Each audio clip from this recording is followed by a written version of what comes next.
Good Samaritan gave his spare Springboks match ticket to a homeless man in Cape Town. Since then, a missing 49-year-old Alan Strydom has been reunited with his Gqeberha-based family, thanks in part to News24's viral coverage. But Strydom's story of homelessness, like so much in South Africa today, is tricky. There's a lot of themes really in this story, yeah. like the mental help that he needs and the homelessness issue, wrapped up in all the goodwill of the Springboks, and then of course Johan's amazing act of kindness. I mean, he too has been blown away by what has happened since then. We get the full update from Good News editor Paul Herman next. Later in the show, a new survey reveals that trust in the police remains at an all-time low. And finally, Potterheads can rejoice. Hogwarts doors are open again. To know when the next episode drops, hit the like, follow, and subscribe buttons on our YouTube, Spotify, and Apple Podcast channels. Stay tuned until the end of the show to hear your latest voice notes. If you'd like to engage us on this topic, you can send us your thoughts and opinions to the official Lead WhatsApp line. That number, 072 562 3179. My name's Graham Robenheimer. Let's chat all this and more right here on The Lead on News24.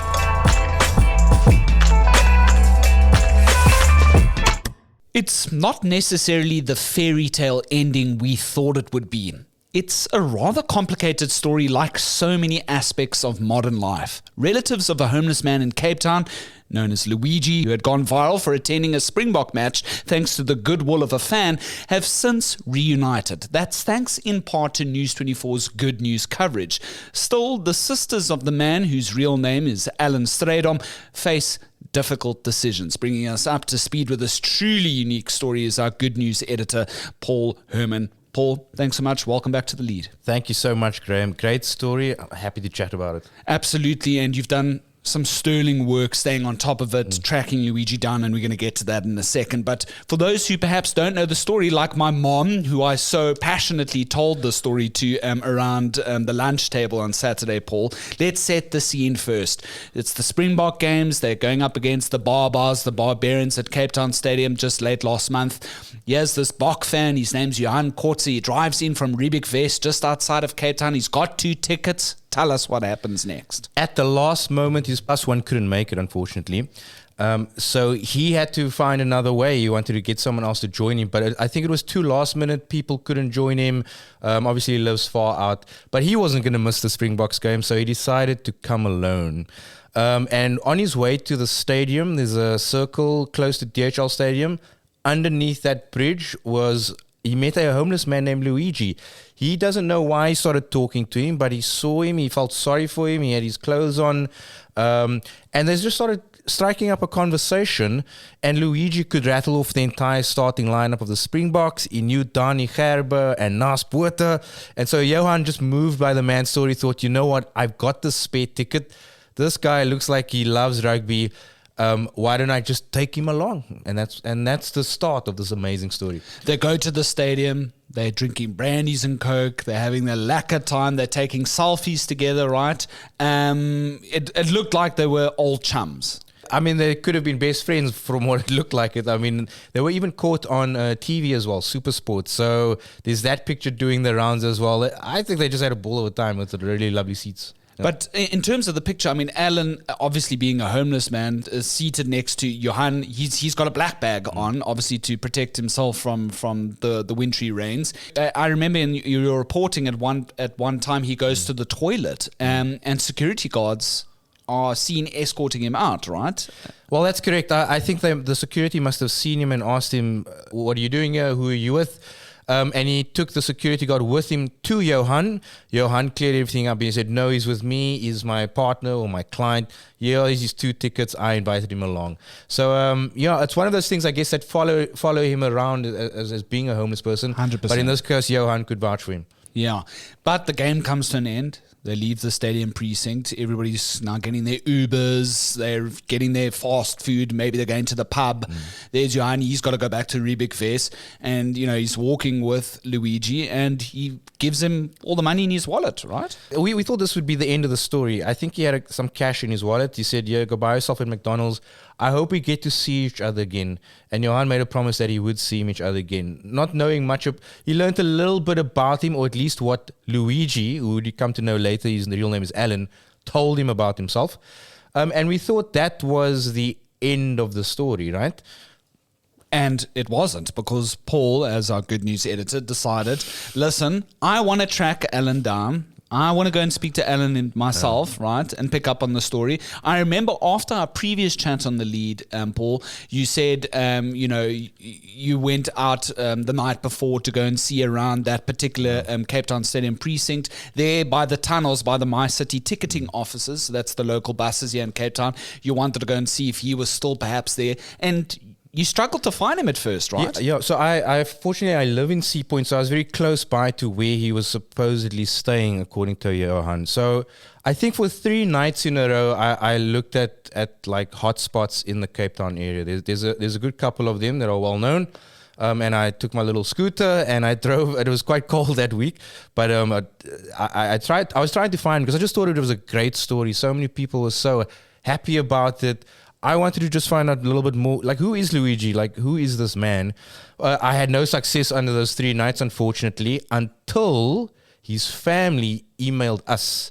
They emailed Johan first, and then they emailed us to say that they had seen his face on News 24. Wow. So the story obviously had reached all parts of the country, and then it soon emerged that in actual fact there was a missing persons poster out for Alan, right? That's correct. So it turns out Luigi's real name is Alan Strydom. He went missing in February of this year. They are actually based in Berga. So they, for this entire time, thought he was there in the Eastern Cape. Turns out he's been in Cape Town this whole time. And they declared him missing. They went to the police and filed a missing persons case. So they've been trying to find him all this time. And then can you believe their neighbor sees Alan's face? At that point, they only know his name's Luigi. In fact, actually, no, our story mentioned his name was Alan. But they forwarded the story on to the mom back home, and they couldn't believe their eyes that here was their brother invited through an act of kindness by another man to the Springboks game, looking like he was having the greatest time of his life. Okay, so we established through the family that, unfortunately, Alan was reported missing. They'd been on the search for him. You know, he had left the Eastern Cape for Cape Town. Before we get into what we understand is the family dynamics at the moment and where he finds himself, what do we know about what he was doing in Cape Town at the time? It's understood that he was like sort of watching rugby in some of the pub windows in and around the Greenpoint area. He was frequenting some of the night shelters, right? What I can mention, what the family told us, is that Alan has been a patient at Fort England Psychiatric Institute in Makanda. Right. So he actually has a mental condition. They've disclosed that it's actually schizophrenia. So he left in February, and he's been in Cape Town. When we started searching for him, we found so many people knew who he was in the Sea Point, Atlantic Seaboard side. I mean, he would go to some of the known shelters that hand out food on given days. He was known in a couple of the actual homeless shelters where he would stay at night. He told Johan he would go to pubs and like watch the rugby games through windows. And you know, we've heard he's gone as far as Kraaifontein to the north, and Sure. of course as far as Cork Bay to the south. So he really has seen all of what Cape Town has had to offer. But there's a little bit more complexity to him as a character than a person. As I mentioned, he's got this condition. He's been treated for 20 years. He left the hospital without leave. He's meant to check in regularly. And so he's also been off his medication for the past 5 months. Sure. And then there's the Springboks game versus Italy at the local stadium in Gqeberha. And whilst at the same time, Alan's sisters are now on a plane from that area to Cape Town, right? And they're hoping to find him and track him down. It wasn't a plane. They drove down because they wanted to. Okay. They wanted to have their transport with him so that they could actually try and find him. The reason why they did that is because a few days before that, I'd gotten the best lead we've had so far in that Alan was at a homeless shelter in De Waterkant. It's called Napier Street Haven. And he'd been there as recently as a day or two before. So I told the family, I think I found him. He's been coming to this shelter regularly. And they decided it's time to go and find our brother, right? So it took a few days. They could only come over the weekend, so it was 2 or 3 days later, and they arrived on the Saturday as the Springboks were playing in their hometown. They were here looking for their brother. We all went together to the homeless shelter on the Sunday, but unfortunately, once we got there, we learned more. Everyone knew he was. He was this amazing character. They'd call him pastor. He would sometimes pray for people, but he hadn't been seen there for about 3 or 4 days. So we were about 3 or 4 days behind him, unfortunately. Oh my goodness. So the sisters, and their names are Shamal and Veronica. They are searching on behalf of their family. They decided they are going to stay in Cape Town for a few days, and they are going to try and find their brother, and with our assistance as well as a Cape Town native, being able to show them around. They record some video or a song that they wanted to put out? Yes, that's Explain that to us. So we went throughout Sunday. We went to like 4 or 5 different places over the course of a few hours. Sea Point Promenade. There's a place called the Hope Exchange in Ruland Street that serves food, and then we met someone who said that he had had lunch with Alan the day before, and that we could probably find Alan on a Monday at the company's garden here in the heart of the city. We went there on Monday morning. We looked around. We asked people. Once again, people knew who he was. They just couldn't say where he was.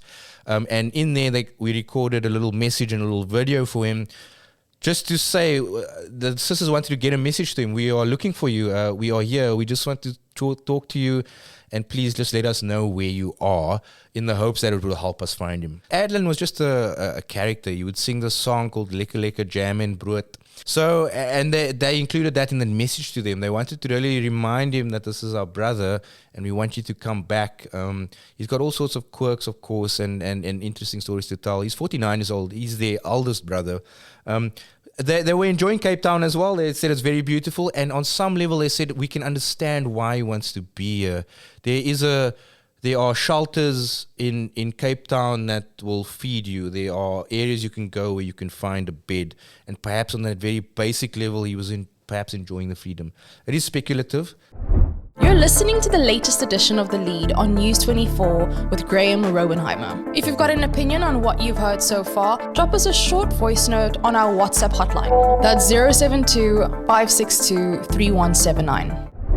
You know, against all the odds, trying to track this gentleman down, as you say, across the peninsula of Cape Town, searching far and wide. Finally, you do eventually find him. Whereabouts was that, and what was his reaction? It was just an amazing series of events. I mean, even up till now, it's just quite an incredible story. So we were going to do a story on News 24 with this video saying, Alan, if someone sees him, please show him this video. Your sisters are here. We're trying to find you. And a few hours after that, on Monday, I got a call from a man. I only know his surname. It's Kingsley. Kingsley had read the articles before, and with the call to action to contact me if you find him, Kingsley tells me, I've seen Alan. I'm 100% convinced it's him. I spoke to him. He's in Cork Bay, and he says he's walking to Muizenberg and then to Wynberg along the main road. So for those who know Cape Town, sure, it's one road along the coast. Yes, he really gets around, eh? Yeah, I mean, yeah, I guess there's a massive story there to tell. I would love to chat to him myself, but we'll get to the reasons like why he's doing what he's doing, at least what we know about it. But up until that point, we had this tip-off. It's about 2 o'clock yesterday on Monday. I told the sisters, I think this could be a good bet to find him. The M4, the main road, is one road that goes all the way from Cape Town all the way to Fishhook side. If you follow this road and just look on either side of the pavements as you're driving, you might just find him. And can you believe it? That is exactly what happened. Fortunately, he was still in like the Cork Bay area, so by the time they got there, they saw him. And they sent me a voice note saying, Paul, we can't believe that we've actually found him. Like, he's here, like as this man said. Okay, do you know what his reaction was at the time and what the discussions were immediately? So this is where it gets a bit complicated. So Alan recognized his family, but he told him he doesn't want to go back home. Sure. He feels like he's happier here. He does have a condition, unfortunately. They mentioned that he feels like he's got a family here that he's got to look after for, but they believe that's not true at all. Right. So perhaps there's a story he's telling himself, and Unfortunately, they've had incidents like this with him before in the past, and there is procedures in terms of how to treat this sort of condition. But he did speak to them. He took a picture with them. But at this point, it seems like he's not too adamant that he wants to return just yet. So they spent a good few hours with him that evening, but they are now in the process of chatting to social workers. At the same time, Cape Town shelters are extremely full, as we've seen the latest reports this winter, past 90% full. Yeah, we've got family that's come all the way from the Eastern Cape to assist. Do we have any sort of closure at this time? I know that his mom as well was quite distressed. So his mom, according to the sisters, for the past 5 months, they've had no idea where he is. In fact, they didn't even know what town he was in, and they found out he was in another province. And the mom's health apparently has deteriorated since he's gone missing. But Sure. I hope this brings some sort of relief and closure to them. Obviously, it's very complicated because of his condition. But at the very least, they now know where he is and what region, more or less. There, of course, is always the risk that he might, abscond again, or he might go missing. When last have you seen a story like this where a homeless person is profiled this much in the South African context? I've covered homelessness quite a lot in the past, where I would spend a day in the life of a homeless person, begging at the robots or whatever, hoping to shine a light on this growing issue, which is a growing problem in our country. And often you hear about homeless people perishing during, storms and floods in Cape Town. You never get to hear their name, their identity, their past, their history, who they are, what they like to do, what their interests are. Thankfully, we can be in a position today where we can talk about this in somewhat of a positive light, because it looks like he may potentially get the help that he needs. And here we get to tell his story and bring his family closer to him, right? You're absolutely right, Graham. I mean, I guess this is what attracted me to wanting to find him. I just wanted to know who are you? Tell us about your story. What is it like going to the rugby? There are some great pieces that have been done by people like Ground Up and other news houses profiling homeless people. But I guess this story has captured the imagination for two reasons. The first is Johan's incredible act of kindness. Everyone was kind of blown away by that. Who wouldn't want to go to the Springboks match? He decides to take a complete stranger who's sleeping a couple of 100 meters away. I think the whole nation, or people who have read that story, were really gripped by that. And so from that, he automatically becomes someone that has a national profile. And now on top of that, there's this whole backstory about his family in another province that just adds to the complexity of how unique the story is. So there's a lot of themes really in this story, yeah. like the mental help that he needs and the homelessness issue, wrapped up in all the goodwill of the Springboks, and then of course Johan's amazing act of kindness. I mean, he too has been blown away by what has happened since then. A colleague in the office even said, Paul, it has movie written all over it, right? I mean, maybe we can do like a short little video documentary once everything hopefully settles and we have a nice resolution to it. But really, it really is about one person's act of kindness that led to this incredible series of events that could reunite a worried family with one of their siblings who happens to be homeless and needs help with what he's struggling with. Lastly, what's been the reaction from the sisters and Johan so far? They've been sort of showering you with messages of thanks, and you shared one of them, very heartfelt. Yeah. I mean, they're very grateful, first and foremost to Johan, because he didn't have to do what he did, but thanks to him, I mean, imagine sitting there reading this article and seeing your brother's face there. It was because of Johan's act of kindness. They've also been grateful to me. I really wanted to help them find them, and they just thanked me last night, just going above and beyond. They haven't always gotten the help they needed from authorities in finding their brother. They're just very happy that a journalist was in and around the area that could show them around Cape Town, follow these leads, and hopefully try and unite them. So they sent me a very lovely message this morning, and I hope we can see this story through to completion and update everyone else who's been following it as well. Johan says he actually wants Luigi to give him a call. He just wants to chat to him and say, Lekker. But Johan in general is just very, very happy that if this could reunite the family, then that's what he's praying for, and he really hopes that happens. And do we know, lastly, Paul, what his background was, what he had done before as an occupation, or what he had liked to have done in his spare time or whatever the case. I think for 20 years he's been in and out of Fort England Psychiatric Institute. Unfortunately, I think his condition is quite a severe one where he's got to be monitored. So he stays with his family. He's got his own dwelling on the family property. He loves rugby, and for the most part, he's being treated for this condition. That's about as much as I've learned so far. As a journalist, covering hard news for many, many years, shifting to good news and covering such a unique story as this, would you have ever thought? And from a journalistic perspective, is it fulfilling? It's definitely very interesting. You know, I took this good news role up about 7 months ago now, and these are the types of stories we want to tell. Now, this has become a really big national news story just based on the sheer, uniqueness of the story, right?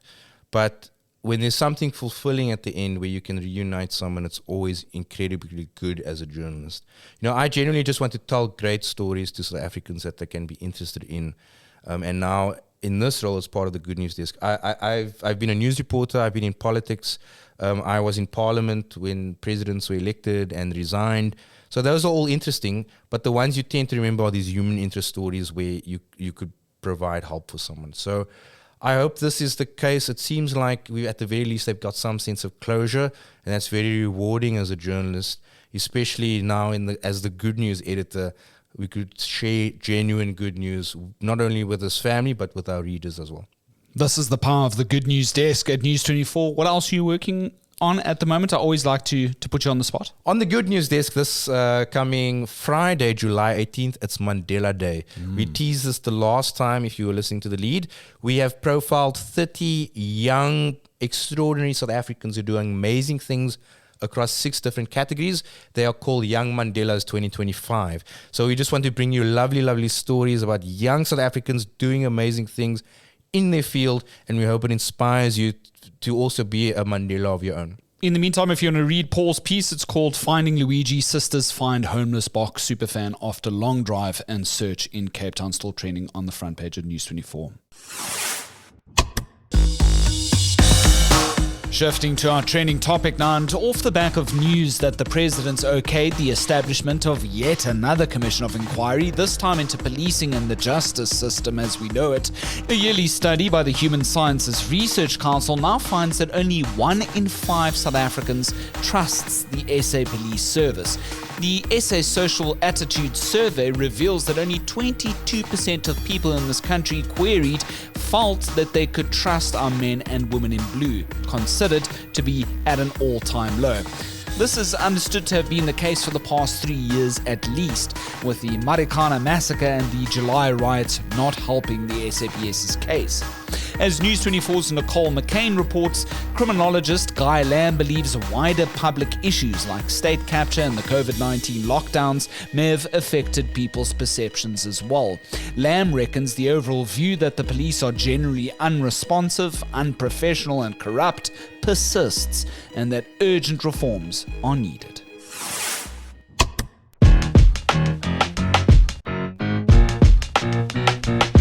Hello, I'm Bruce Whitfield, and I'm super excited to announce the fact that I'm teaming up with the fabulous people at News 24, and we're going to produce together a podcast called Bruce Whitfield's Business Week. Everything you need to know about the world of business and money and high finance and policy and the things that affect your back pocket every Thursday at 5 o'clock. Bruce Whitfield's Business Week is business without any of the boring bits. Subscribe now.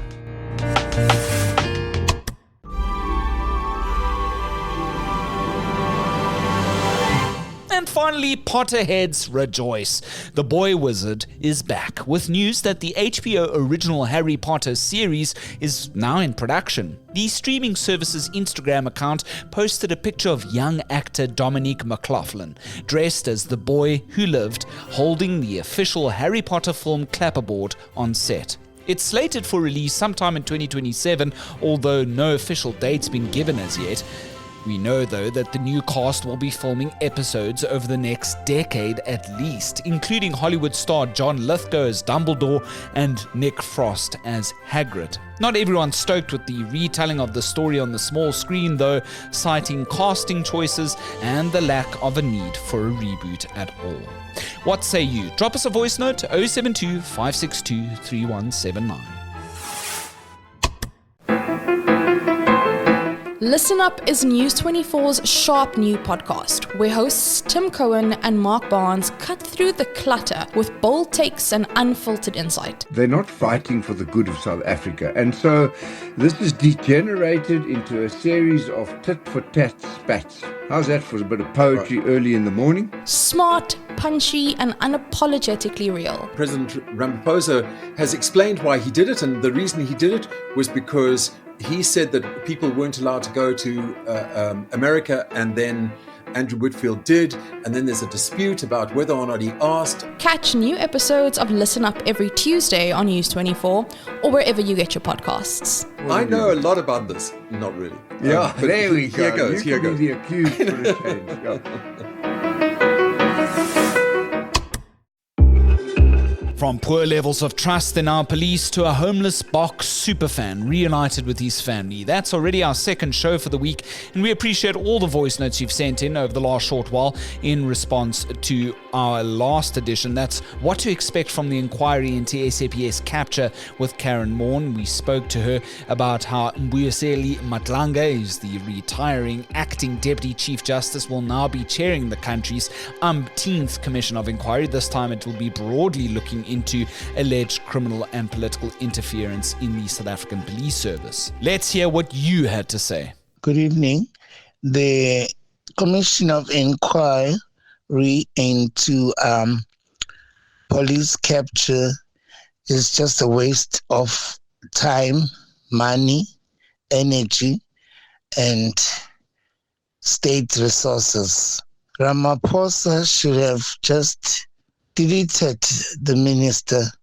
What the heck? Why is he babysitting him? Aye man. This is nonsense.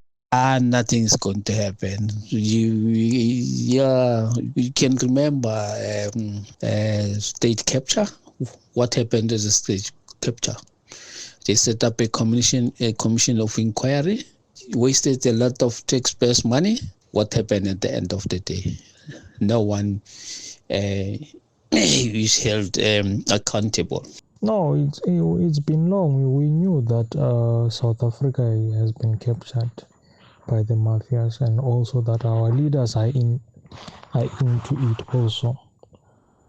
If we can look at the police commissioner, Senzo Mkunu, he is in the Ramaphosa faction, so what can we expect? Nothing will happen to him. So, my name is Lakizulu. What I expect and to see is a prolonged investigation with no fair decision, except a totally waste of taxpayers' money. Our government is really failing us. Yeah, I'm from Durban, Mlazi. You know, this thing is disgusting. This thing of always opening commissions. What commissions for?